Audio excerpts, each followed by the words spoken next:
You are now listening to the Untitled podcast. Let the story begin.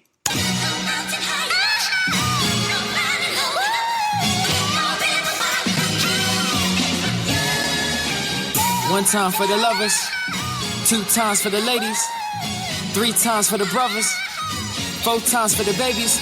Do you love her? Do you love her? Do you love her? Do you love her? Do you love her? Do you love her? Do you love her? Do you love her? Do you love her? Do you love her? Do you love her? Do you love her? Do you love her? Do you love her? 1 time for the lovers, 2 times for the ladies, 3 times for the brothers, 4 times for the babies. Do you love her? Do you love her? Do you love her? Do you love her? Do you love her? Do you love her? Do you love her? Do you love her? Do you love her? Do you love her? Do you love her? Do you love her? Do you love her? Do you love her? Do you love her? Do you love her? Brown skin, love her brown skin, love her brown. Brown skin, love her brown skin, love her brown. She my brown skin, love her brown skin, love her brown. She my brown skin, love her brown skin. Hold me down. Welcome to the Untitled podcast, and I'm your host, Greg Hill, the culture change agent. On this show, we interview young, successful minorities in a variety of fields to educate, empower, and inspire our current and future generation of leaders. And today we got an episode for you. 1, I'm hyped because I got my headphones. Bizak. Number 2, I'm hyped because this episode is popping. Number 3, I'm hyped because I'm coming back on social media this week. LinkedIn, Facebook, Instagram, all that good stuff. And not just to come back to promote stuff, because I got some new stuff I want to share, some new updates, some new developments. And most importantly, I just want to connect and be out there with everybody, man. So it sounds good and it feels good to be back. Before I begin, I want to say a couple things. 1, if you haven't received the email, you will be receiving an email from me shortly. I got some ideas, some stuff I want to run past you. I know it's been a long time since I sent the email, so I want to send an email to you and just connect bases and all that stuff. So see an email from me this week. Do not junk it. And if you are like, what email you talking about? I've been listening to this podcast forever. I haven't received no email. Well, go to GregEhill.com. Register for my emails, and I'll keep you updated on what we got shaking over there in my Trailblazing Nation. We got some good stuff that I'm working on, and I want some feedback before I launch some things, and I just want to connect. So definitely be on the lookout for the email. We got some great news coming. This episode is a little different. I'm interviewing a friend of mine that's in the dancing industry. She's been in there for close to well over a decade. Professional dancer, has her own nonprofit, and it's real calm, reserved, and cool. We're just having a discussion about life, about her journey as a single mother, her profession and how she's growing the profession and what she needs to take in order to get to the next steps in profession. And when you're listening to this podcast, I want you to focus on, 1, acknowledging how far you have came. Like, before you even go any further, I want you to pause this wherever you're at, and I want you to think about, how far you have came in life. Like, if you listen to this podcast, there has to be some place where you sit back like, I've came a long way. But also, 2, I want you to think about, on the flip side, at the end of this podcast, when it's done, what and who it's going to take to get you the rest of the way. Because the same things that it took to get you here, as we all know, is not going to be the same things that took you there. The reason why I say that, because I had to take freaking 9 months off of life in general just to find out what it's going to take me to get to the next level. It took me so long, and I'm still learning, I'm still developing. But now I think I got a hold on what it's going to take. But if we don't reflect on that, if we really don't think with all our brain, with all our heart, not only the good, but what is it really going to take? Then we always going to be end up confused or wishing for the weekends and hating on people and jealousy and all that stuff. All that stuff creeps in when we have that anxiety on what's the next level going to look like? What does it look like? And not this next level as far as making money or influence. Nah. Next level for us as humans, as adult. So I want you to enjoy this interview.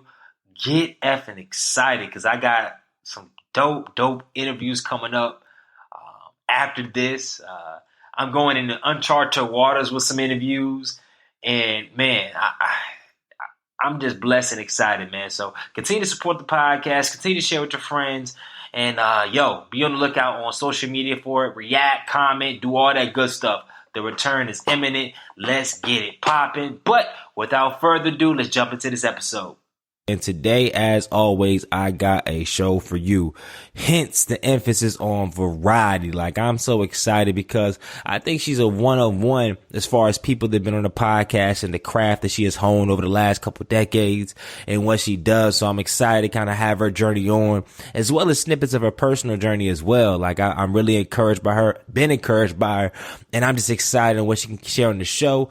And I'm just going to jump right in the intro because y'all know usually my intros can last 7 to 10 minutes. And by the time you're hearing this, it's probably going to be 7 to 10 minutes. But today, it's going to be short, to the point, and we're going to get this bio, and we're going to get this thing started. So, she is a graduate of Virginia Commonwealth University, which is VCU for short, with a Bachelor's of Fine Arts in Dance and Choreography. A native of Durham, North Carolina, aka Bull City, she began her training at Walltown's Children's Theater in 2001. During her high school years, she danced for Durham School of the Arts Dance Company, Walltown Children's Theater Dance Company, and College African American Dance Company. She's been seen in works by Daniel Gertzman, Scott Putman, Jerry Houlihan, Chris Burnside, Amaranth Contemporary Dance Company, and the reconstruction of the seminal work Shelter by Jawale Will Jozala. Woo-hoo, I think I almost got it right. Founder and artistic director of the Urban Witch Women. Founder of Cali Moves, she loves teaching and choreography. Her greatest accomplishment is being a mom to her son, Maxwell, and she is the co-founder of Motiv8te with the 8. So without further ado, I would like to introduce Miss Kimberly Palmer to the Minority Trailblazer podcast. Welcome to the show. Hey, Greg. How you doing? I'm doing well. Thank you for hanging out. Hey, we was trying to get the names right. You good? It's crazy how like the creative side and dancers, their names are so just exotic, and probably not exotic. It's more so they just come from exotic places, and it's crazy that I say exotic places. Like like some of these are from Africa. I'm like, yo, I got ancestry in Africa, and now Africa is exotic. It's crazy, but it's neither here nor there. How are you doing? I'm doing well. What about yourself? Hey, I'm blessed, and my voice just sounds so mature on this thing. Usually my voice is high or low. I feel in my voice today. I'm feeling your voice today. I know it's gonna be a great interview now. But so before we always begin, 80, 90 episodes in, every episode for the most part, outside like 3 or 4, stays the same. So, Kim, can you give us a core mantra that you love, that you live by? And then can you give us a real tried and true story about how you have applied that quote or seen that quote come up in your everyday life? Yes. One of my favorite quotes: if you always do what you've always done, you'll always get what you've always got. And that's by Henry Ford. Well, he's quoted as one of the ones who said it, but many people have said it over time. But I really love that quote. I think I fell in love with that quote when I was probably in 10th or 11th grade. That's around the time I decided to actually pursue dance for real.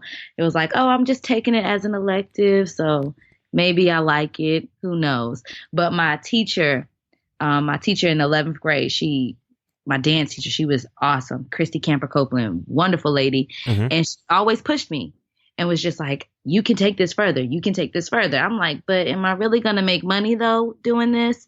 She's like, no, what do you want to do? I was like, I want to do psychology.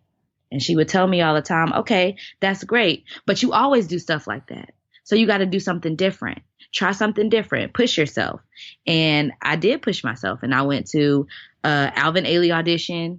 They did it at Howard and I didn't get it, but I was just like, man, this is something different. This is something that I've never done before, but I like that. Mm-hmm. Ever since that moment, I always just remember, I can't always do what I've always done because then I'll just keep getting the same results. So let me try something different. Let me do something different. So I always try and do something different with my craft to see where it'll take me. Love that. 2 questions from that. When is the last time you did something different? The last time I did something different, yesterday.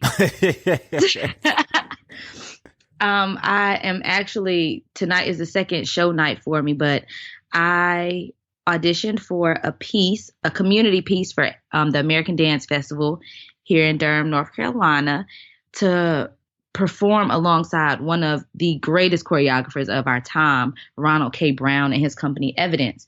And I got it. And so last night was our first show. And for the first time, I entered the stage or went onto the stage with no expectations, without overthinking. I really just lived in the moment. And it's crazy because I performed on many stages and I've done plenty of dances, but I entered that stage a different person. So I stepped out a different me, and that was new for me. So after all this time, like, what in your head or what caused you this performance in particular to be so different?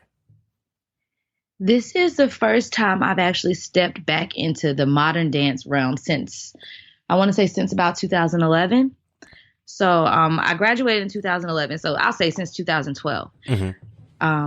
My degree is mainly in dance and choreography. So we focus more so on modern and contemporary style dancing. But when I left there, I danced for a little bit, and then I kind of just, did my own thing, worked on some African Afrofusion, did a lot of hip hop, performing on stage, like alongside artists and stuff. But this was my first time actually going back into the modern dance world. And it felt different at first because it's not that you lose the skill or you just aren't in tune with it, but you do have to approach the movement differently. And it had been so long since I'd done that it was almost like a whole new world. And there's a couple questions, because I mean, the way I see the show lining up right now, we're going to dig into the dance portion. We're going to dig into life portion. And then we're going to dig into the current stage of Motivate, what inspired it, what we can expect from it, what do you see, and all that good stuff. So I see that realm. And the reason why I want to focus on the dance section in particular, because everybody I believe has a certain genius quality about them. And I like to spend bulk of my time where people are great at. And I think for some people to listen to the show that typically hear stories from just business people that might be in tech or lawyers or whatever, I think there's something to gain by how you break down this dance principle and how what we can learn from that. And there's a lot of questions I want to ask you on that side. And one of the biggest questions is, and people are probably wondering, what does a dance major do in college? Like, how does that, like, what is it? Is it like 20, 40, 60 credits of straight dance, different type of dances? And can you break down a few of the different types of dances for people that are unaware? Of course. Okay. So, well, I'll tell you, of course I can only tell you my story, but I started off as a double major, psychology and dance and choreography. Ooh, distinct difference. Yeah. That lasted all of like 2 weeks. Okay. 2 weeks? So, my freshman year in a dance department, they automatically start you off with 18 credits. And so you have dance history you have to take. You have ballet, and then you have ballet lab, and then you have modern. And then you have a workshop class, which is where everyone in the dance department comes together on one day, and we all have just a master class. But those are just the dance classes your freshman year. Then you also have to take your general ed classes. So I had to take, they always have those little English classes for incoming freshmen and stuff. So I had to take that. I had to take math. I didn't have to take science because I opted out of taking my science courses because I just stuck with dance sciences. Later on, we took anatomy, then anatomy for dancers. Then we took dance science. Yeah, you have to learn like anyone who wants to do any kind of therapy with dance. We had like therapeutic classes. You took some massage classes, learn how to do Thai massages. Yeah, it's really a lot. Everyone was always just like, oh, so y'all just dance all day. I'm like, easy as that sounds, like, just think about it like this. There's a certain group of people on our campus. You will always see them in dance clothes, flip-flops, probably looking like they're tired. And that's because our bodies are actually our artwork. So where your normal person is like, oh, I got a 9 o'clock class. That's no big deal. You're going to go in your class. You're going to sit down, maybe listen to the professor, get the PowerPoint from your friend, have them sign your name and walk out. Mm-hmm. We can do that.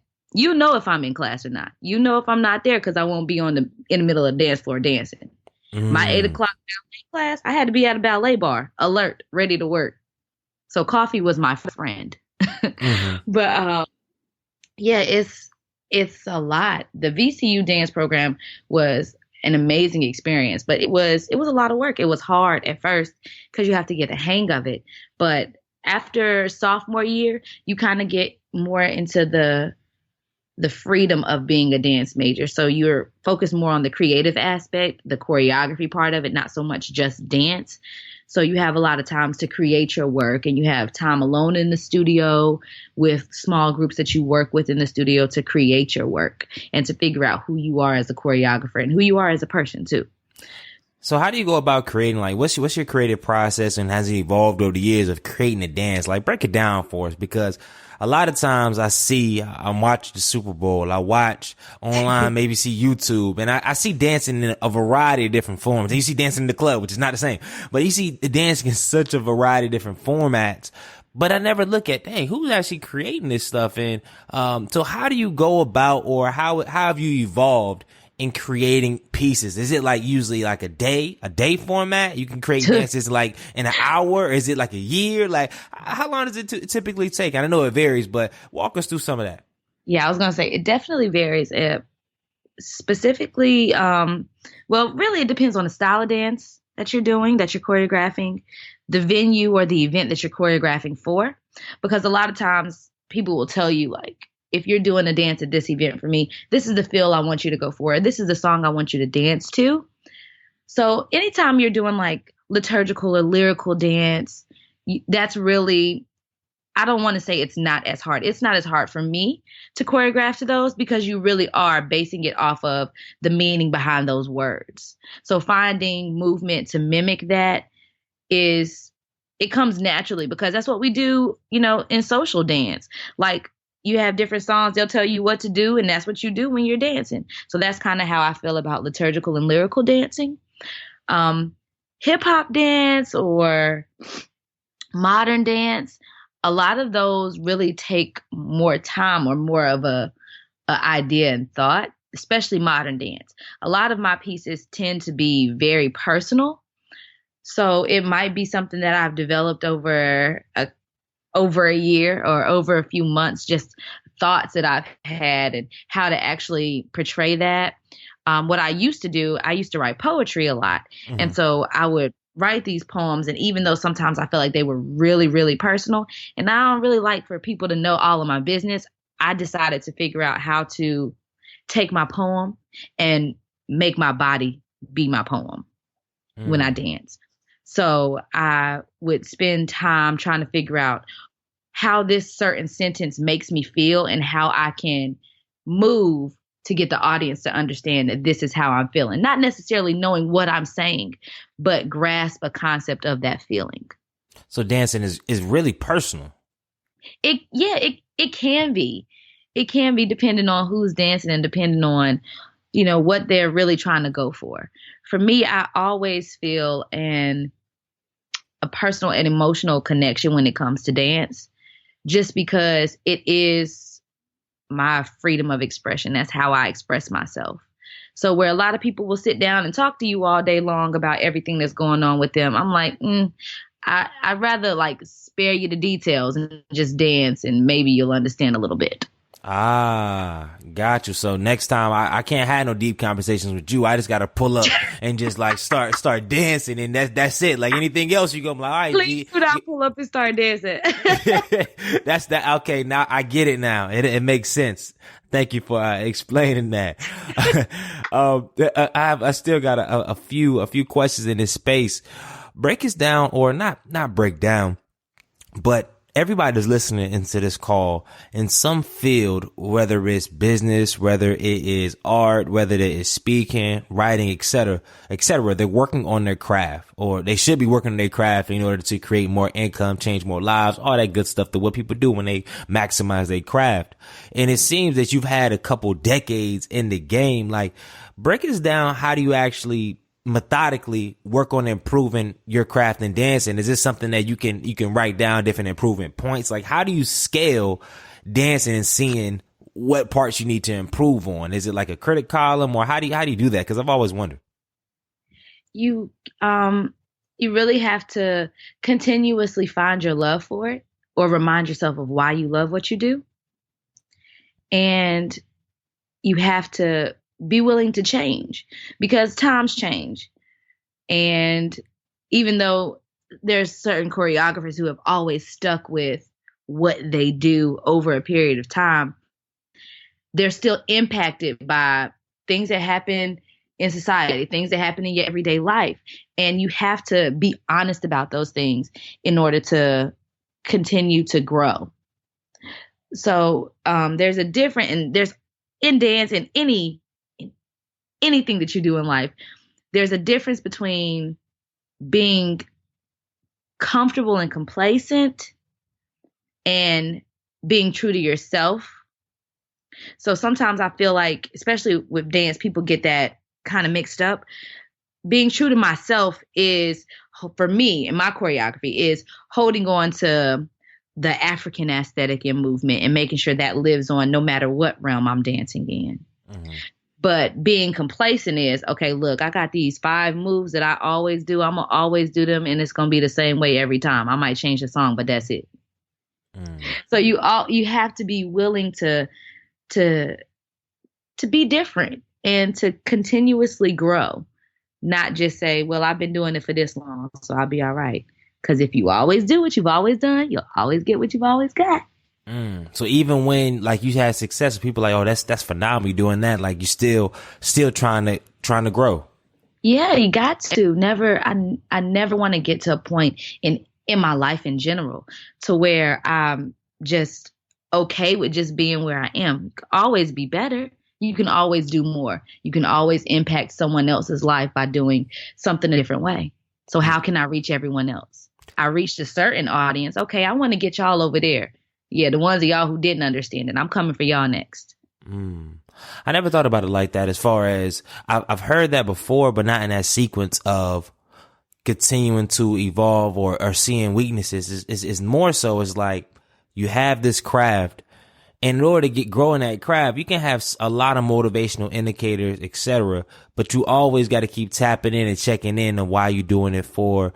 And sometimes refreshing that, because I think sometimes we jump into things, and the reason why we can't really resonate change is by the time we really are unmotivated, we try to draw on what we initially said, okay, this is what I want to do it for, and that's change. And sometimes we don't really check in with ourselves and look at, why am I really doing this? Because even I can speak of my own career.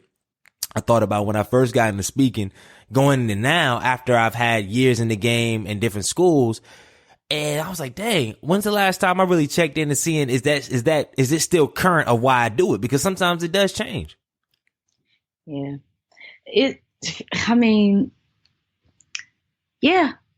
really does change. And you just have to be open, like I think a lot of times it's easy to be closed-minded and not realize that you are. Does that make sense? Yeah. Yeah. I feel like a lot of times people are closed-minded, but they don't see it as being closed-minded, because they're like, no, I'm not. I accept this, and I like this, and I like, yeah, but you got to be open to change and to developing, because I'm not a finished product. Are you a finished product, Greg? I hope not. Still in the process of being made. Exactly. Uh-huh. So that's how I like to look at everything that I do. I'm still in the process of being great. I might be great to myself right now, but I could be greater. I love that. So and I guess to take a complete step backwards though, where did this love for dance originate? And this is kind of goes back to the origin story, you kind of like growing up and stuff like that. Before DSA, before you've been on the road dancing and opening up for a variety of different artists and all this good stuff. Like, where did the original love for dance originate? Was it like 1 year old, you heard a song, you just started like just doing the Thriller or something like that? Like, where did it all come from? Well, if you let my grandmothers tell it, I was in the car with them. They said I was probably about 6 or 7 months old in my car seat, and some music was on the radio, and I was just back there just dancing, just going. And as long as I can remember, as far back as I can remember, I've always had a love for music. Mm-hmm. But I've always loved what I could do to music as well. So I've always just been dancing, even if it's something as simple as tapping your foot or nodding your head. Like, all of that is dance. But the time that I can remember I actually fell in love with dance was watching Michael Jackson on the HBO special, his concert in Bucharest. I had it on VHS, and I would watch it all the time. Like, everybody would be like, let's go outside and play. No, I'm good. I'm watching Michael Jackson, learning the choreography. I'm going to stay right here. That used to be how they would punish me. Like, I would get in trouble. They would threaten to burn my tape or take my tape away. I would cry. I'm sorry. Please don't take my tape away. But I fell in love watching that man perform, being on stage, seeing how the crowd acted. Like, it was just awesome. And I was like, I want that one day. And I got my opportunity when I was going to my 7th grade year. I went to summer camp at Walltown, and I haven't stopped dancing since. Man, that's deep. That's deep. And when you look at it from that perspective, one, as I know this last, say, 10, 15 years, just in dance in particular, not from the business aspect, but just the industry and it all, 2 questions come to mind. One, for our listeners and our audience, what is typically a dance because every career has a pseudo track, like a track of, okay, I'm a financial analyst, then I'm a senior financial, then I'm a management analyst, then I'm a VP, all this other stuff. And in dancing, there are people that blow up in certain ways, maybe on YouTube or viral stuff. But what different arenas can for dancers go through? And then what arena do you see yourself going through right now as far as the way? Well, I feel like dance is that one, it's that one occupation where it really is no track. Like, I don't feel like there is. There's certain tracks that they want us to believe are there, but aren't necessarily there. Like, okay, so when you decide you want to major in dance, they tell you from the jump, like, these are your options. These are the things that you can do. You can get your degree in dance and choreography, and then you can join a company.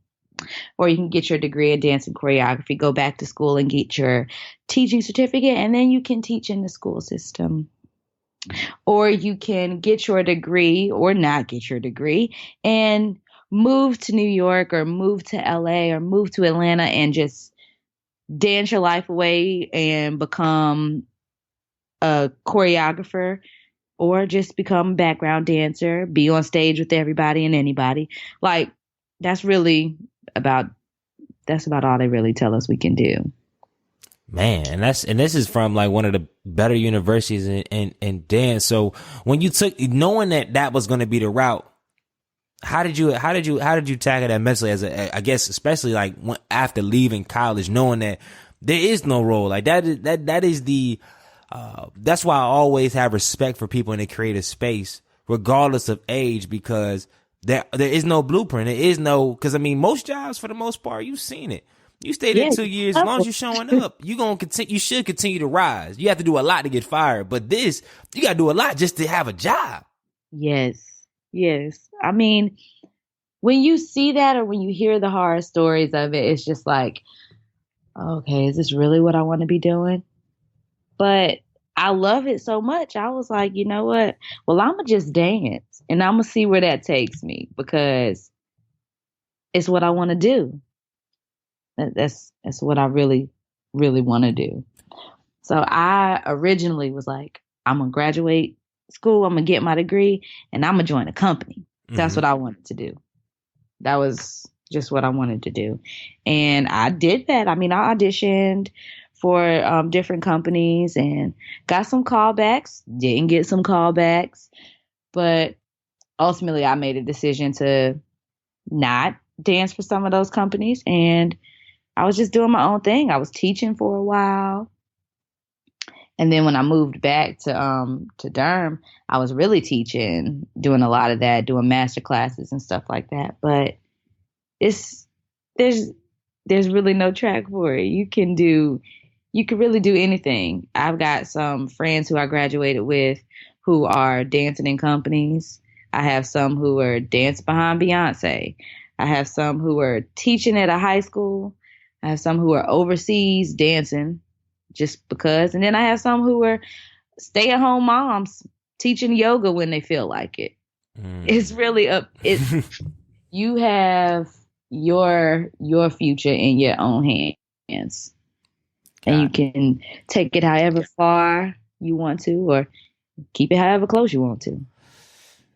That's a good metaphor. And when you talk about dancing, like what toll does it take on your body? Like as far as you get older in age, like can people dance forever? Because it seems like, man, I be seeing people dance. I'm like, I don't know how they continue the movement for this sustained period of time without like just huffing, puffing, and being like gassed out. Like, can you last for a long time in the dancing industry? Or yeah, you can. I mean, at VCU, one of my ballet teachers, her name was Miss Massey, and I used to love impersonating her all the time. I dressed up as her for Halloween one year. We used to dress up as our teachers. But Miss Massey was in her 80s and was still teaching us ballet. Good God. Yes. Now, she couldn't do everything, as like to her full extent or as high as we could, but she knew the mechanics behind it. And she would still be in there doing some of it. She would do the warm up with us, and then she would like probably sit down and get her little yardstick, her cane, and tell us what to do next and showing us different directions. But if you keep at it, and a lot of older dancers say all the time, you have to be honest about your body and the changes that your body goes through. You may not be able to be in your prima ballerina state anymore, but that doesn't mean you're foreign to this movement or that it's foreign to your body. So you still know the feeling that it gives you, and you can still do that to a certain extent without injuring yourself. But you can, I mean, the piece that I'm in, that I'll be performing in again tonight, the oldest dancer in it is in her 70s. Wow. And she's moving like it does take a toll on your body. You see people on stage, and that's another beauty of being a dancer. You're not only a dancer, you're also an actress or actor, because it may look effortless on stage, but we hurt. Yeah. We get off stage and be in the corner like, oh my goodness, I need a massage. Somebody got a tennis ball so I can get this knot out the side of my back. Like, it's a lot on your bodies, but when it's what you love to do, you know how to cope with it. You know how to stretch properly to make sure that you aren't going to injure yourself the next time you go on stage. So yeah, it's a lot though. It's a lot. And what is life like in a company for dancers? Like what in a dance company so you're in the dance company and they get like assigned to do different gigs. You go out with the company doing gigs. Like when people say they're working for a company or they're in a dance company, what does that truly mean? It depends on the company, but most dance companies are nonprofit dance companies, meaning if you're a member of that company, you do almost everything. That means when y'all have to go to certain venues, you might be the tech assistant, you might be the stage director, you might be helping with lighting, you might be teaching all the master classes that go on at the schools in the area to get more people to come out. You have to do interviews. You might have to do the talks and stuff that they do before shows and after shows. And then you dance. Yeah. So it's like a dance community. And is it like, do you get paid bi-weekly or you get paid by gigs or? That depends as well. Sometimes with most companies, they get paid per show or per gig. Some companies that are larger can pay for rehearsals. anytime they rehearse. Some companies don't. And so you have these people who are members of companies who also have to hold what we like to call real-time jobs as well. Like, yeah. So I teach here during the day, and then I go to rehearsals and I perform whenever we have performances. Or, I work from here and then I do this there. Yeah. So a lot of them are holding down multiple jobs or wearing multiple hats. It's not just, I'm just in a dance company. That's all I do.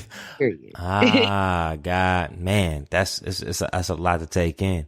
As before we kind of mini transition to the life portion, and life and dance are going to be intertwined. But I did have one more question in the dance space.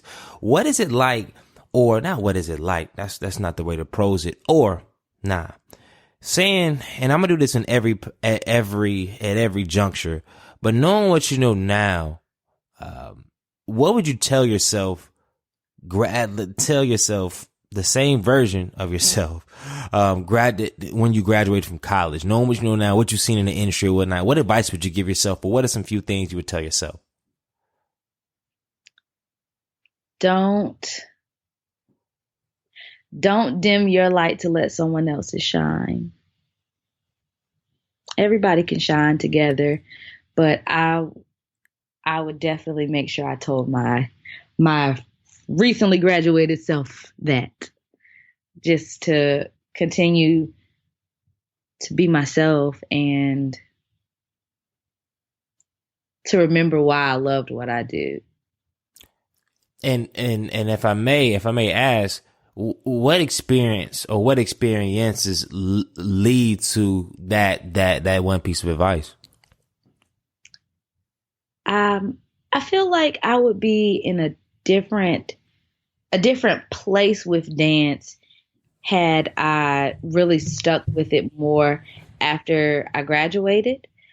I was more so focused on my personal life and, trying to develop or maintain my relationship at that point in time, that I turned down some companies. And I always, I never regret anything, because every decision that you make in life makes you the person who you are today. And I'm very appreciative for that. But I always do have that moment of where I wonder, if I wouldn't have turned down this company, where would I be right now?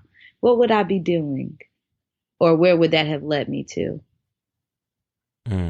So, and I will also just tell myself to make sure I take advantage of, well, not every opportunity, because every opportunity isn't a good opportunity. As we've seen by the festival. Yes, but I would, make sure I took more risks, I guess, and been more open-minded to what I would actually participate in.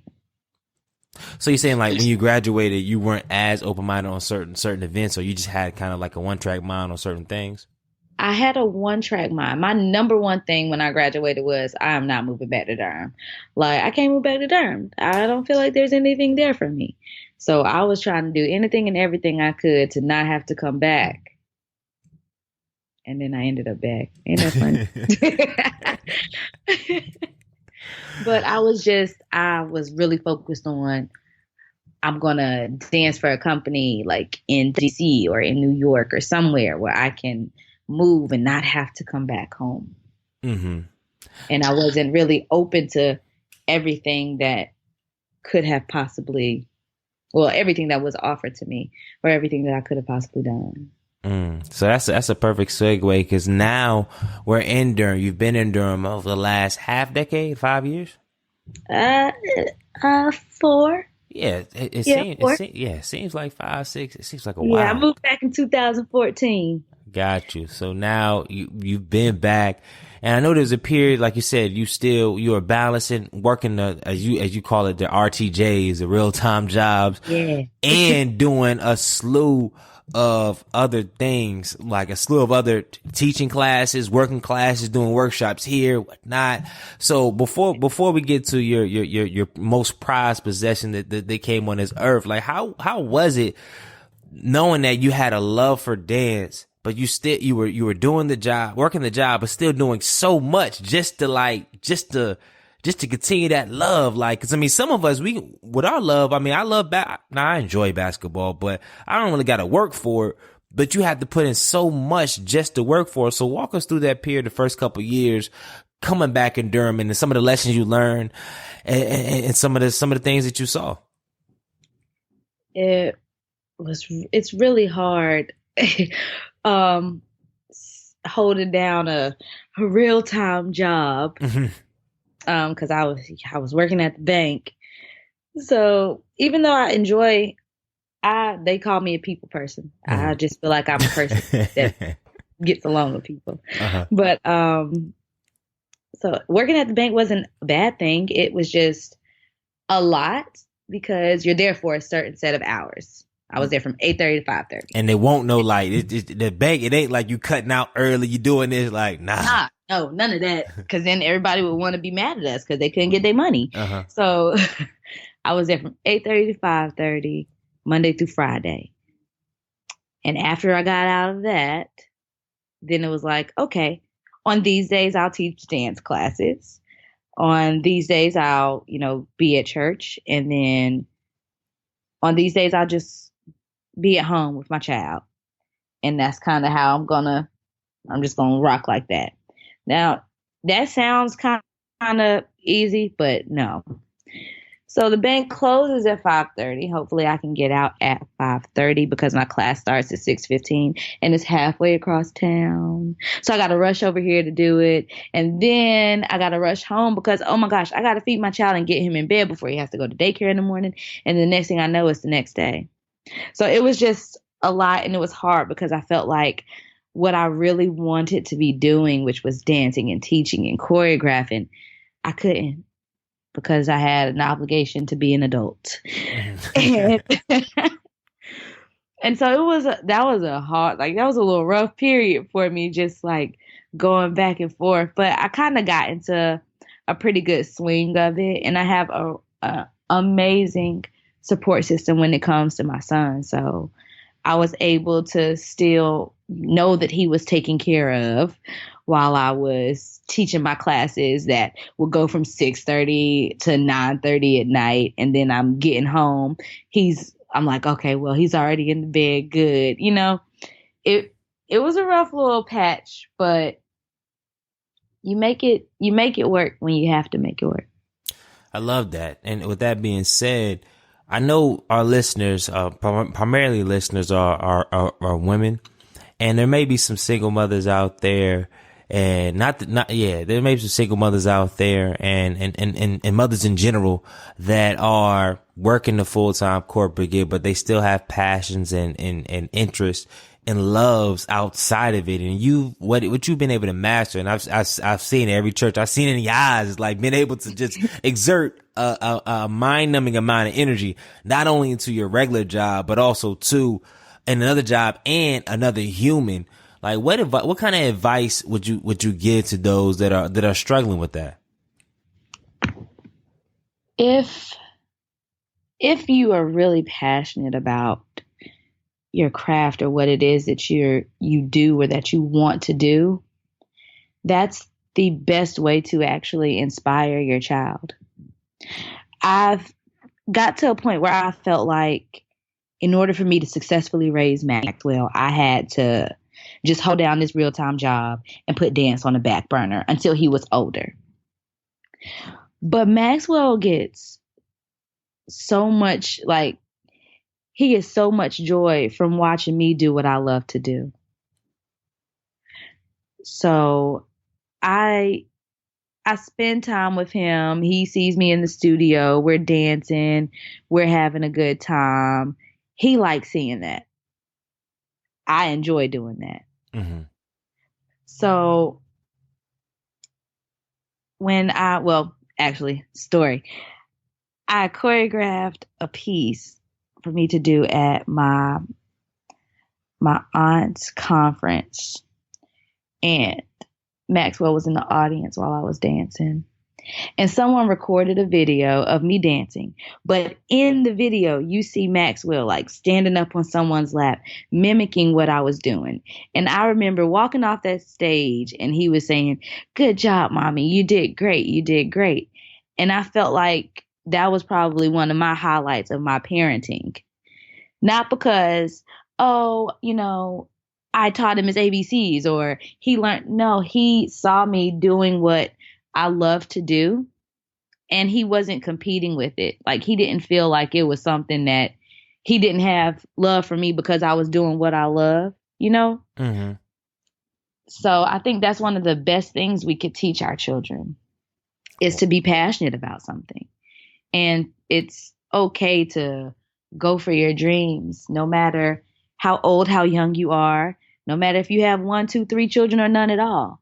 But just don't be afraid to be passionate about something and go for it. That's a gem right there. I can see, because I mean, of course, you look through real people's lives and then stuff you see on TV or in movies, right, where you may have a wealthy investment banker or somebody that's doing something, which is the career I guess they enjoy, but then their home is in disarray because they come home, they're miserable. They're not in this. They're just not in it.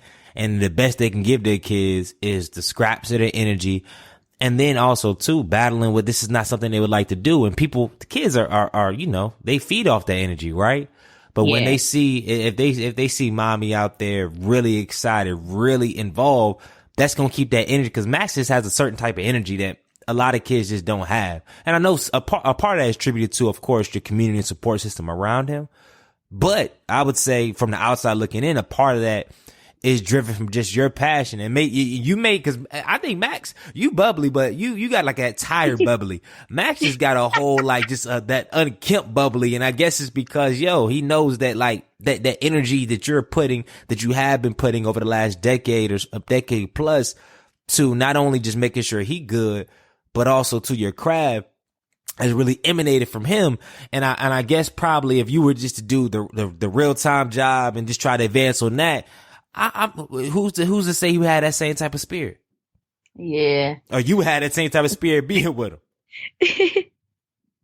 True. I mean, yeah, you're right. I can't say. Yeah.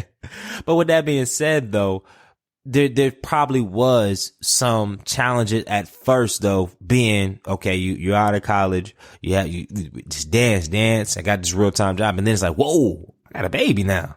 Like, did that cross your mind and not to get too personal, but when it's like, when you realize that you were pregnant, it's like, whoa, did you kind of second guess the whole dancing thing? And then when he first came, like, how was that play? So it was really like a roller coaster for me. At first I was just like, whoa, I'm about to be somebody's mom. All right. Okay. I can do this. Cool. Then probably around like the second trimester, I was like, yo, who did I think I was? Like, why did I really think that this is going to be okay? Like, my life is about to be over. Like, I ain't about to be able to do nothing. But then when we met for the first time, me and Maxwell met for the first time, I just felt like anything was possible. So I knew it was going to be difficult, because being in the entertainment industry is difficult, because a lot of times, our jobs are here and there. They're not always going to be in the same spot. And that was my biggest fear. And sometimes it's still something that I don't want to say I struggle with, but I do take into consideration a lot. It's difficult being on the go mom and not being able to bring him with me all the time. Cause I'll tote him with me. All right, come on, let's go. Boom. But everywhere you go, they don't always have someone designated to watch your child while you're on stage performing, or they're not always the best venues for you to bring your child. So it's just one of those moments where I'm really thankful for technology, because I will FaceTime him and we'll talk, and he'll say, you have a show? I'm like, yeah, I had a show. It was a great show. Good. You look pretty, mommy. Thank you, baby. All right. It's time for you to go to bed now. Okay. We'll go to sleep. Okay, great. It's those little moments of being able to FaceTime him or even talk to him on the phone are good when I'm away and when I'm out and about moving around and stuff. But it's a struggle, or it's hard at times, because you want to be there. Mm-hmm. You want to be present. But what I'm learning is sometimes you can be present, you can be there and not actually be there. So to just make those moments where we are with each other count. Yeah, you said it. You said it right there. And before we do move on to motivate, I did have one final question in this life journey space, because I know you mentioned it on Facebook, and I've seen it. I've seen you've talked about it, and I know it's probably at one point it was a struggle. But so after Maxwell, of course, after Max, you know, you got that weight, right? You got the baby weight. And then then it's like, hold up, I'm still dancing. Like, I know, you know what it was before dancing, and now you got Max now, and it's like, sometimes everybody doesn't react the same way, right? So, and you don't have to get too deep on it, but yeah, being a dancer, being a professional dancer, a lot of times we are expected to look a certain way. A lot of times how you look can get you a job, or it can keep you from getting a job. That's a harsh reality of being in the entertainment industry, or in the entertainment field. We know that going into it. We know that when we're in it. You get all these images every day, every other day, of these amazingly, like, beautifully women, like, having their pre-pregnancy body back in like 2 weeks. That's not the case for everybody. So I had to have an emergency C-section with Maxwell. And that's a major surgery. That's number one. That's a major surgery. So having, you know, all of your stuff on tables and jars and stuff, and then put back in your body, you got to get reacquainted with all of that. Sometimes it's easier for some people, and then sometimes it's not that easy. For me, what I tell Maxwell, he gave me some extra loving. That's what I like to call it. So I did not get back to my pre-pregnancy size, pre-pregnancy weight, and that was and is a struggle, because I know what my body used to look like, and I want it to look like that. But I'm learning to accept the fact that I created a human. Mm-hmm. That is a superpower. Yeah, and that superpower I do not want. A whole child who would not be here if it was not for me. So I'm okay. I'll be okay knowing that I have all of this because I brought this beautiful soul into the world. And if certain people at auditions or certain artists can't, you know, they'll respect me, but I'm just not the look that they're going for because of that, that's their loss. That's how I'm starting to look at it now.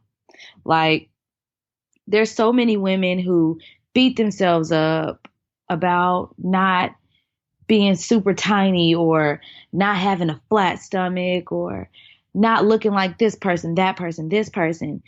We're always told how we're supposed to look, or what we're supposed to be, and how we're supposed to act. And that's not real.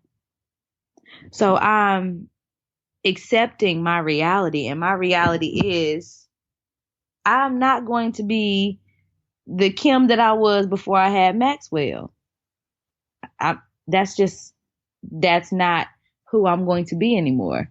I'm going to be the Kim who I am today, who has a child and is embracing herself and loving herself. And if you love it, you love it. If you don't, all right. Yeah. It's on you. It's hard because you know what you used to be like, or you know what and it ain't like you passed the hill. You still young. Yeah, exactly. At least for another year or so. Oh, but you turn 30, you're not old. Don't start that. Don't open that door. Don't open that door, at least for a year or so. But it gonna be, but the thing is, that is true. It ain't gonna be, young adults. Now you're an adult. You're an adult. After 30, like, I think they changed at like 35 or 40 or something now. They start sending you like pre-AARP packets. Like, what? That's crazy. Man, Crazy. that's sick. That's sickening to think about. But with all that said, I think it's something that's really deep, and I think a lot of us can relate to. But probably, and I'm not going to say what women can relate to. That'd be a very chauvinistic thing to say. But I mean, but what you can say though is, even though it may be more overt in the entertainment industry, I know there is women and men out there, but probably more women that have to deal with in the workforce and in jobs, seeing maybe fair skinned counterparts get more promotion or more preferential treatment, and just sometimes, cause I've talked to them and it's just like, or the way they look may play a role in maybe getting advancement or how people treat it. And I think a lot of times it's more so some people and even men are in their own head more than that actually is a reality. And then you have on the flip side, people that own who they are and they're not trying to be a certain thing or always be like, it's just, they own it and you just move differently. You could be the same person. Yeah. But if your mindset is like, all right, man, dang, I'm trying to fit in this, I'm just no, I'm gonna own this drift. I don't care. It is what it is. And we're gonna do a phenomenal job at dancing. Like I have this thing. If you put me on this stage, I'm gonna do the same job, if not better than X, Y, and Z. Like the dancing part ain't changed about me. Maybe like there's some certain things that change, but the dancing, I'm just getting better and better and better.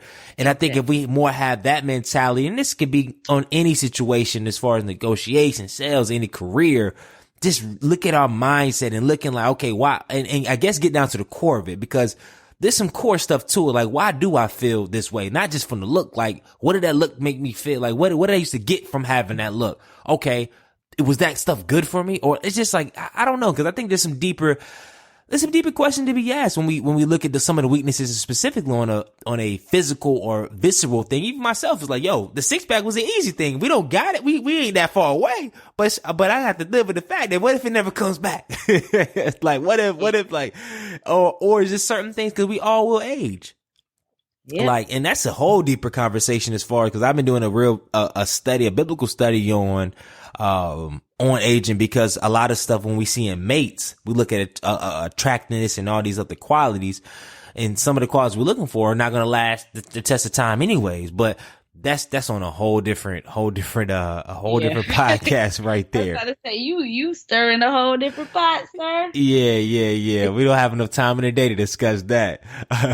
But before I let you go, we were remiss not to talk about, so what spurred you when you first to leave the RTJ, specifically in the banking industry, and to start Motivate You, which is your baby right now, nonprofit dance company that's for a variety of services. I'm gonna let you brag on it and tell what y'all do, but kind of break us through what gave you the courage to make that transition, and tell us how you started Motivate.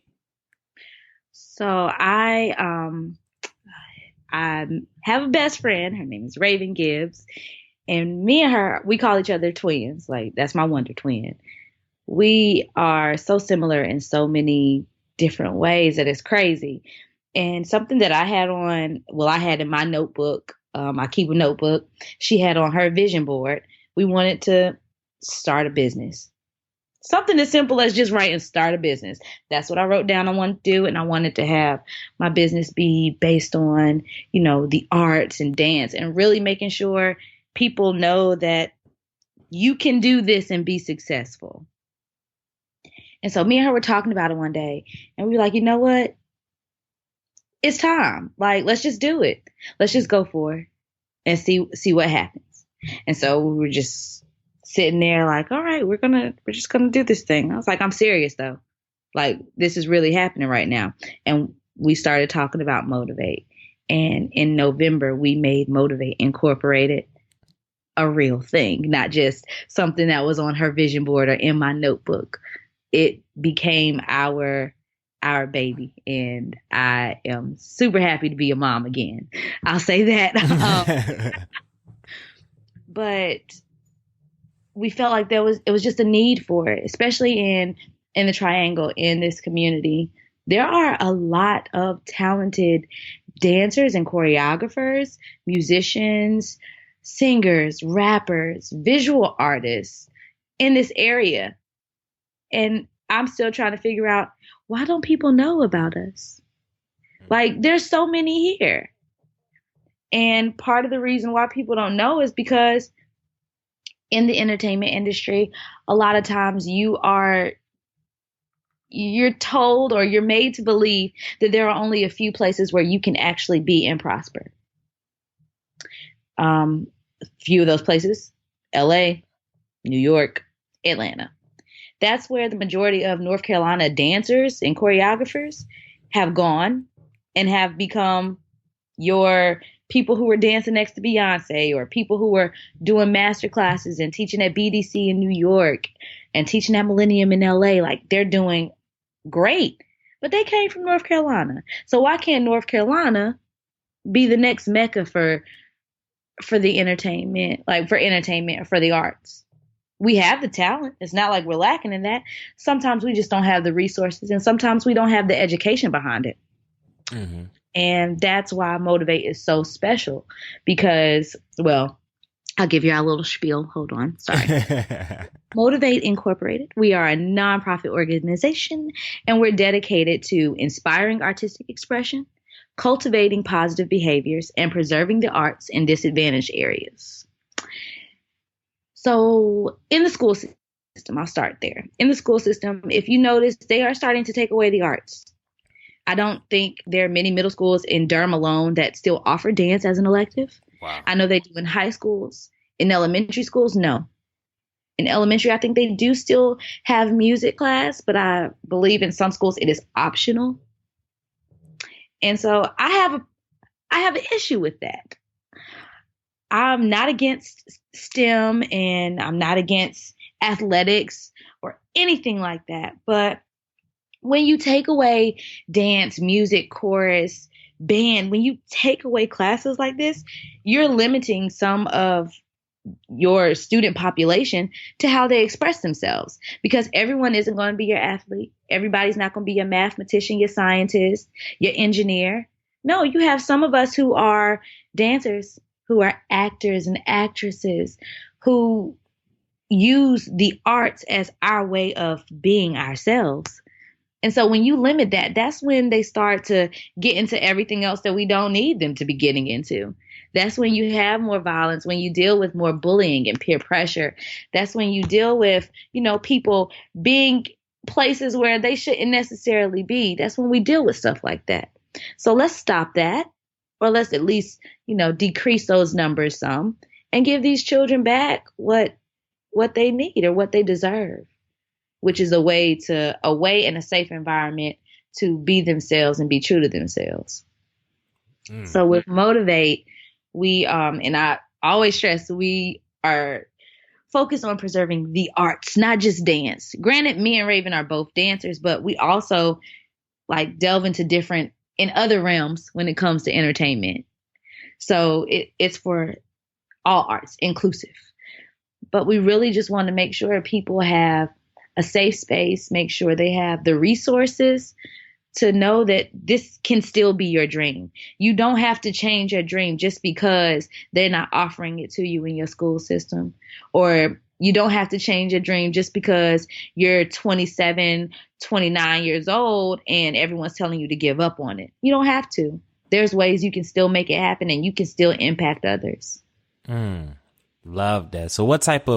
So do y'all have events that are quarterly, events weekly? Like, what is it? Because I know it's only been out since November, right? But currently, what are your main cycle of events and workshops? Like, what's the current flow and structure? And I know it's growing, but currently, what is it?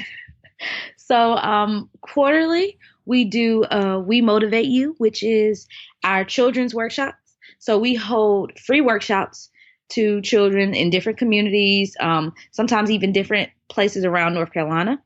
And they come out, learn choreography, and just have a great time.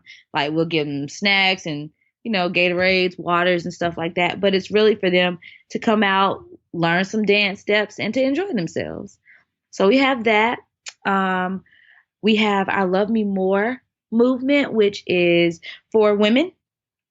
Because, like I said earlier, society pushes these, I guess, norms that women are supposed to, we're supposed to look a certain way. We're supposed to be a certain way, act a certain way, talk a certain way, think a certain way. And no, we're not for that. So we have our Love Me More series, and it's for women. They come out, we teach them dances. Sometimes we're actually working on the full structure of it because we want to change it up. Maybe you're not always learning just how to dance, or maybe we're doing a wine and design class. Maybe we're doing something different, but it's for women to have that one night every other month to just take time for themselves and their girlfriends, get them a babysitter, and love themselves more. We're always rushing, doing everything for everybody else and doing stuff for our kids, our family, blah, blah, blah, blah, blah, blah, blah, blah. You still got yourself to worry about, sis. So have your moment, breathe, enjoy yourself, meet some new people, network, and have a great time. So that's why we do Love Me More. And then our live showcase, we are actually doing our very first one on Sunday, which I'm super excited about. It's at Durham Arts Council. And this is where we actually show how all of the arts are inclusive. So it's a showcase, creative showcase. We have some choreographers who are going to be showing their work.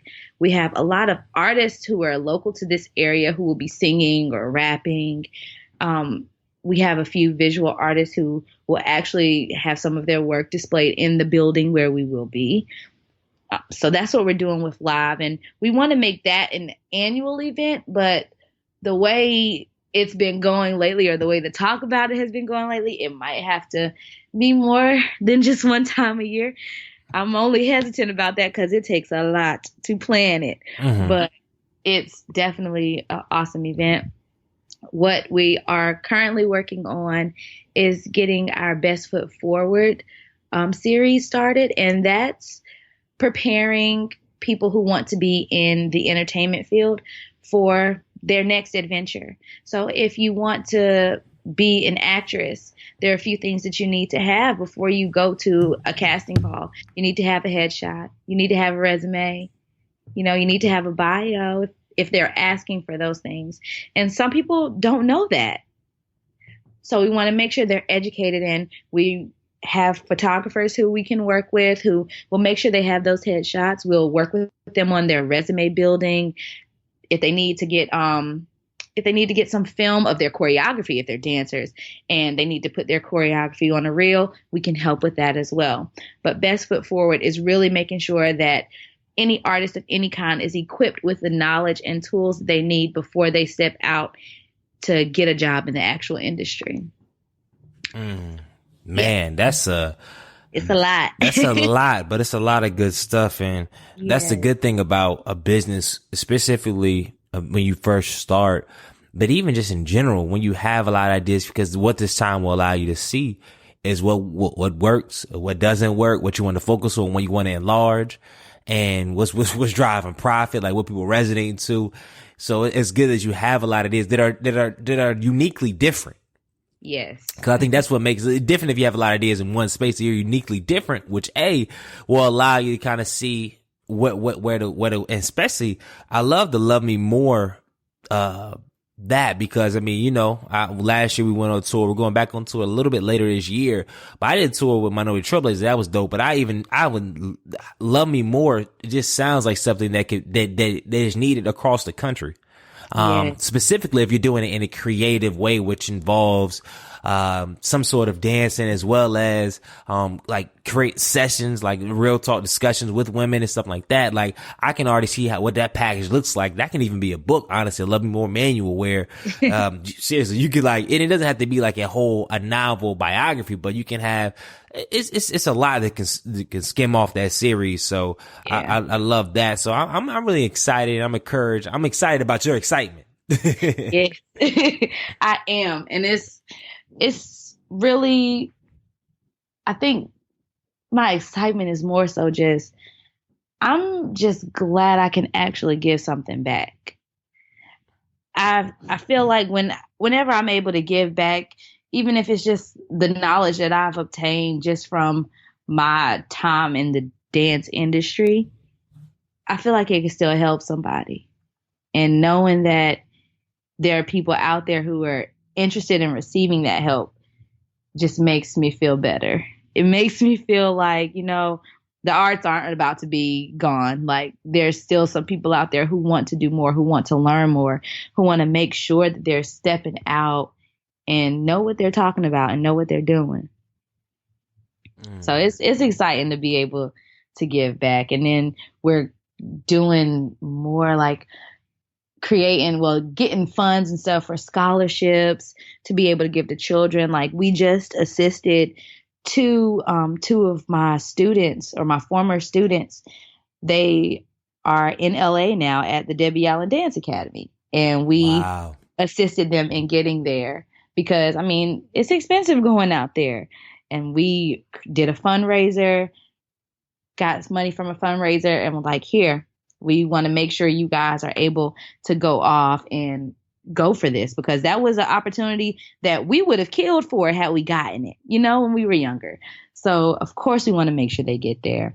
Raising money for, our young Black and brown dancers to actually get flesh tone tights and flesh tone shoes, because what's nude in the dance world is not nude to my body, because I'm darker. Mm-hmm. So we want to make sure they have the things that they need, but not feel like, we want y'all to have what you need. We don't want you to feel like you have to accept this just because that's what's given to you.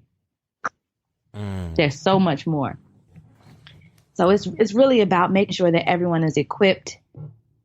So it's awesome. I love it. I really do. Hey, I love it. If you like it, I love it. So with that being said, I got one more question before we get to our rapid fire round. And that is, when it's all said and done, and I had to get morbid real quick, but when it's all said and done, how would you like to be remembered? I would like to be remembered as someone who's a loving person and loved to see people prosper and be happy in their craft and in their gift. It really does me good and does my heart good when I see people living their best life, doing what they love, and being completely comfortable in their own skin. And before the coach change round, what is that statement being to you, the comfortable in your own skin? It really loving yourself more. But so many times, and of course I can only speak for myself as a woman, but so many times I get caught up in comparing myself to other dancers or to other people and how successful they are and how much they're doing. But I'm learning to look at myself and see where I've come. Like, wow, I came a long way. I've come from a lot of mess, and I'm here to be able to talk to you about it today. I'm here to be able to show like what I have learned along my journey. And that within itself is enough for me to feel good about myself. I haven't come this far and obtained absolutely nothing. I've come this far with a story that can help inspire other people, and that can help get other people to realize that it ain't that bad. It's going to be okay. It's all right. So accepting yourself and being comfortable in your own skin, when you are, people can see that. And when people see that, that helps somebody else. Say no more. You said it. You said it. So we have this rapid fire round where I ask 5 rapid fire questions. You give me your answers and we ready to go. Okay. What's the best piece of advice that you have never received? Never received? Always smile, because you never know who's in the room with you. Ooh. I like that. That's new. That's novel. I like that. Yeah, I'm telling you, it's a good one. If you could add one habit and take away one habit, what would they be? Oh. Add one habit? I don't know. Oh. Take away one habit? I don't. So I kind of want to take it away, but then I want to add it back. Overthinking. Sometimes it's too much, but then sometimes I need it. Nah, that's real. That's a hard question, Greg. I don't like that one. So you would, all right. So if you had to take away that, what would you add though? Take away overthinking. What would I add? A habit I would add. I think I could always be more positive. So, yeah. Be more positive with myself. I'm generally always positive with others, unless we're joking, because I'll joke for days. But yeah, be more positive with myself at first moment, not being negative and saying, "Girl, stop tripping." Like, I talk to myself a lot. Oh yeah, I do as well. I don't do mine out loud though, Greg. Shut up. You don't gotta put me out there like that. What is your favorite book or movie and why? Okay, so my favorite movie is The Wiz. Not The Wizard of Oz, The Wiz. The one with Michael Jackson in it. Yeah, that's a awesome movie. It's my favorite movie because of the dance moves, the music, and the fact that that was the first time a lot of people saw in a movie a cast full of Black people living their best life and killing it. Yeah. That's why that's my favorite movie. And my favorite book, I don't have a favorite book. I love books. I love to read. So, yeah, I don't have a favorite one. Oh, yeah. You had to get one. That's good. My second to last question. What's your biggest fear? My biggest fear? I feel like that changes.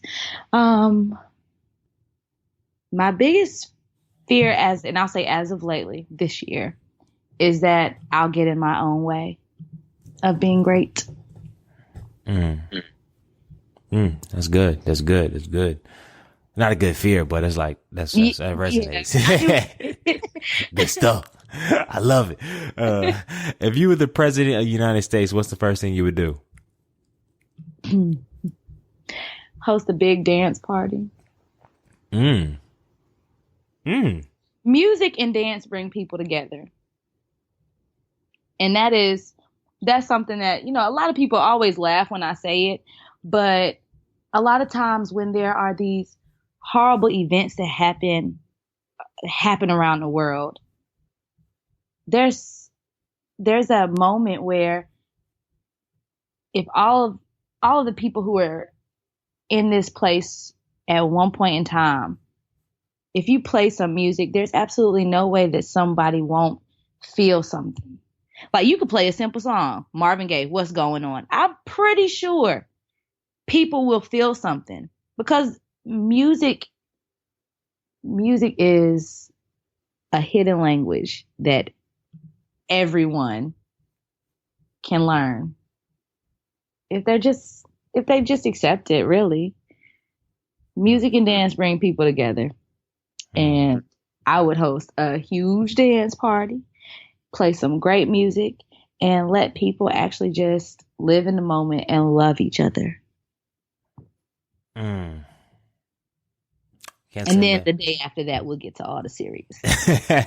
Music makes me lose control, and then the whole world just. Yeah, that would be the White House is gonna have strobe lights and disco balls, everything. It's gonna be a party. And before we get that, Sister Palmer, we need to have a Durham. We need to have a Durham dance off. First, let's have a Southside dance first. Not like a dance, but a dance off, like a little 5-minute. That would be cool. And then let's move to Durham.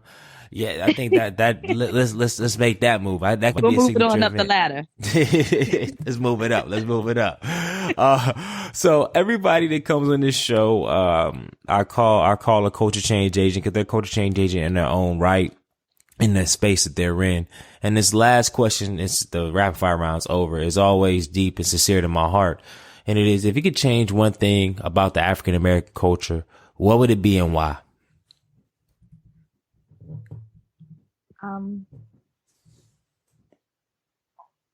I would, one thing. Gosh, Greg. Okay. I would change how we communicate with each other.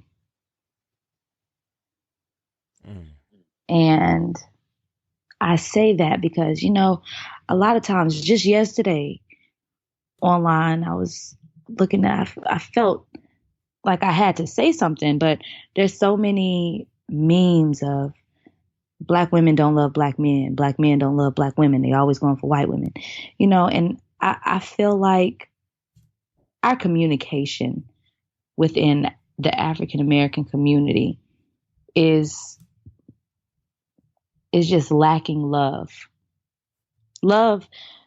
for each other and acceptance of each other. Like, there's so many people who are struggling with different things in the community, and it gets pushed on a back burner, or, you get told to hide your feelings, or you get told you have to act a certain way or be a certain way. And a lot of times that creates hatred.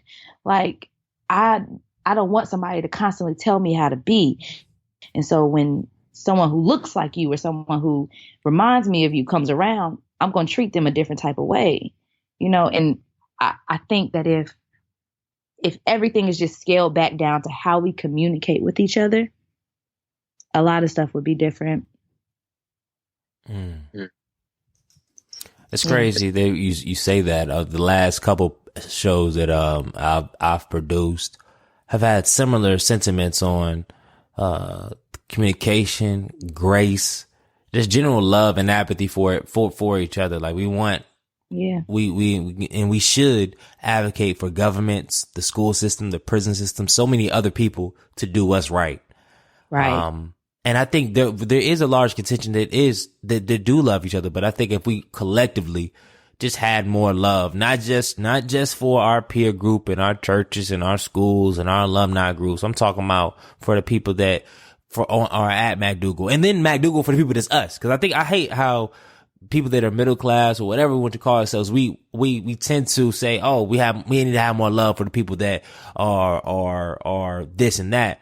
But it's vice versa as well. Yeah. And it's not like, oh, the cats think they this, that, and the third. It's like, nah, like we are a community. And if we can get that aspect back, then that's true. And I think you're doing a phenomenal job of connecting those dots, because I think what Motiv8te is doing is not based upon class or gender or race or body type, etc.